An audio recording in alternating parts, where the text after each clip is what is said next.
You are welcome to this audio learning session. This session is specially dedicated to nursing students. Today's topic is anemia. It's type aplastic. So, aplastic anemia, hypoproliferative.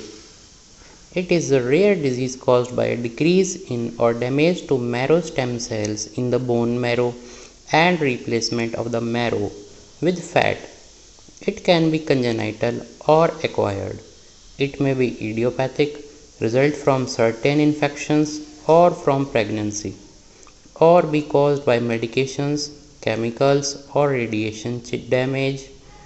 The most common offenders are antimicrobials such as chloramphenicol, benzene, several pesticides, inorganic arsenic, anticonvulsants, phenylbutazone, sulfonamides, and gold compounds. A prompt and complete recovery may be anticipated if patient exposure is terminated early. Death is usually caused by hemorrhage or infection. I repeat, death is usually caused by hemorrhage or infection.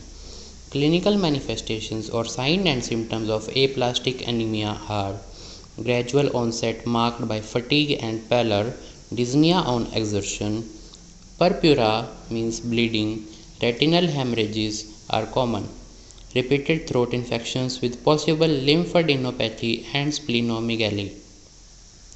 Diagnostic evaluation. Complete blood count and analysis are performed. Diagnosis is made by bone marrow aspirate and biopsy. Now, medical management is bone marrow peripheral stem cell transplantation, administration of immunosuppressive therapy with antithymocyte globulin ATG, antithymocyte globulin and cyclosporin.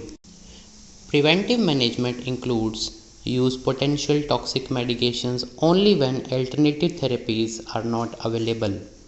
Monitor blood cell counts in patients receiving potentially bone marrow toxic drugs such as chloramphenicol. Supportive therapy is discontinue any offending drug, prevent symptoms with transfusions of red blood cells and platelets, protect patients with pronounced leukopenia from contact with people who have infections. Nursing management.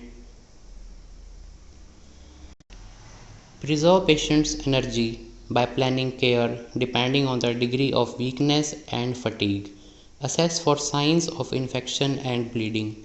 Use meticulous care of intravenous sites or wounds and avoid trauma.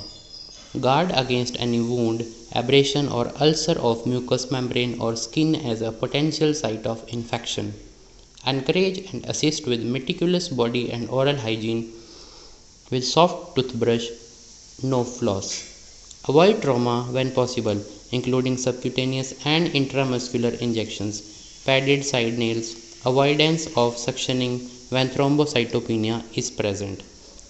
Also, you can see nursing management of anemia for additional information. Promoting home and community-based care for aplastic anemia.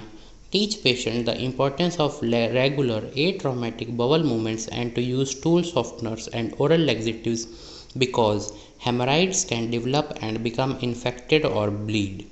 Protect patients with pronounced leukopenia from contact with people who have infections.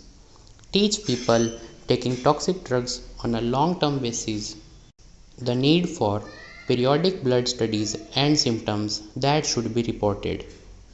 Thank you.